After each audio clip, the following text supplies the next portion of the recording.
Welcome to my YouTube channel. आज मैं आपको क्लास 8 के लिए उर्दू ग्रामर पढ़ाऊंगी। बच्चों, मैंने प्लेलिस्ट में आपके सिलेबस और कोर्स के मुताबिक पूरी ही उर्दू ग्रामर को अपलोड किया है। आप सभी बच्चे अपने सिलेबस और कोर्स के मुताबिक जो एग्ज़ाम के अंदर उर्दू ग्रामर पूछी जा सकती है तो वहाँ से जाकर सीख सकते हैं। और इसके साथ ही मैंने 8th क्लास की पूरी ही text book with question answer भी अपलोड की है। इस वीडियो में मैं आपको होली के उन्वान पर मज़मून लिखना सिखाऊँगी।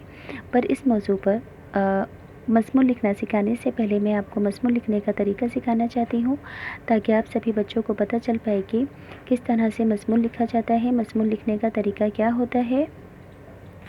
मज़मून लिखने का तरीका तो बच्चों किसी भी मज़मून को लिखने के लिए इन 3 सवालों का जवाब देना ज़रूरी है: क्या, क्यों और कैसे। जैसे कि आपने होली के उन्वान पर मज़मून लिखा है तो सबसे पहले इसका तारुफ दिया जाएगा कि होली क्या है। फिर सेकंड पैराग्राफ में नफ्स मज़मून लिखा जाएगा, जिसके अंदर ये बताया जाएगा कि यानी कि असल टॉपिक पर जितनी भी बातें हैं होली से रिलेटेड हर बात को रीज़न के साथ कहा जाएगा, यानी कि क्यों वाले सवालों के जवाब कि होली का त्यौहार क्यों मनाया जाता है। लास्ट में है इख्तिताम या ख़ात्मा, यानी कि निष्कर्ष को लिखना।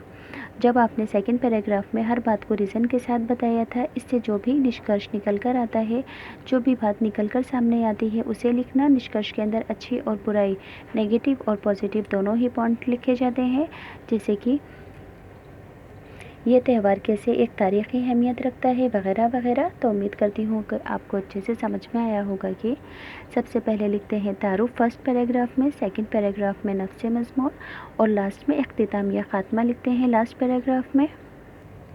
होली पर मज़मून लिखना सिखा रही हूँ। सबसे पहले इसका तारुफ दिया जाएगा कि होली क्या है। तो लिखोगे तारुफ में: हिंदुस्तान में बहुत से त्यौहार मनाए जाते हैं, इसलिए मादरे वतन को त्योहारों का देश भी कहा जाता है। इसलिए हमारे वतन को, हिंदुस्तान को त्योहारों का देश कहा जाता है। यहाँ पर कुछ मुल्की, कौमी और मजहबी त्यौहार हैं जिनका मनाना ज़रूरी समझा जाता है।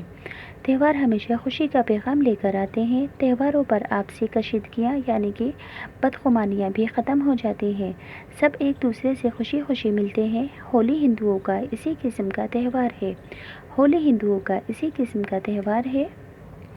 होली हिंदुओं का बड़ा त्यौहार माना जाता है। इसको लोग जोश व खरोश से मनाते हैं। होली का त्यौहार शहज़ादा प्रहलाद की फ़तेह की खुशी में मनाया जाता है। होली का त्यौहार शहज़ादा प्रहलाद की फ़तेह यानी कि जीत की खुशी में मनाया जाता है। इस दिन प्रहलाद ने जालिम बादशाह हरनाकश और उसकी बहन होलिका को शिकस्त दी थी, हराया था।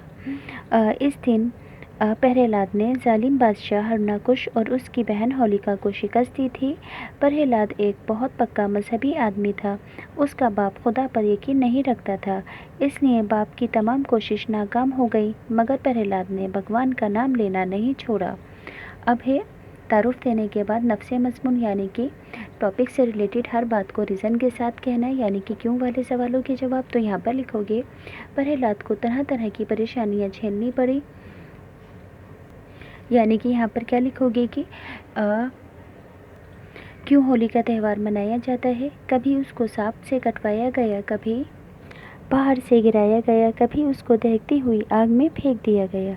इस तरह उसका सख्त से सख्त इम्तिहान हुआ, लेकिन उसने भगवान का नाम लेना नहीं छोड़ा। होली का त्यौहार इस वाक़ये की याद ताज़ा करता है। लास्ट के अंदर लिखोगे निष्कर्ष, यानी कि सेकंड पैराग्राफ में आपने जितनी भी बातें रीज़न के साथ कही हैं, उन सब बातों को जो निष्कर्ष निकल कर सामने आता है उसे लिखना। इसमें अच्छाई और बुराई हमेशा शामिल होती है। तो यहाँ पर लिखोगे, मगर ज़रूरी नहीं है कि हर चीज़ के अंदर नेगेटिव पॉइंट हो। कभी कभी जैसे कि ईद का त्यौहार है, उसमें हर पॉइंट पॉजिटिव होता है, पर दिवाली के त्यौहार में लास्ट के अंदर पॉजिटिव और नेगेटिव दोनों पॉइंट आते हैं। तो ज़रूरी नहीं है कि लास्ट में नेगेटिव और पॉजिटिव दोनों ही पॉइंट हो। ये डिपेंड करता है कि आपका मज़मून लिखने का टॉपिक क्या है। तो यहाँ पर लिखोगे कैसे वाले सवालों के जवाब: ये त्यौहार चैत की पहली तारीख को मनाया जाता है। जगह जगह लकड़ियों के ढेर इकट्ठे किए जाते हैं। आधी रात के वक्त इनको जलाते हैं।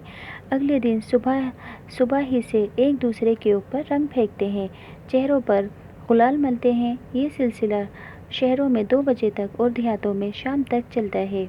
इसके बाद नहा धोकर नए कपड़े पहनते हैं, एक दूसरे को होली की मुबारकबाद पेश करते हैं। मिठाई और पकवान तैयार होते हैं।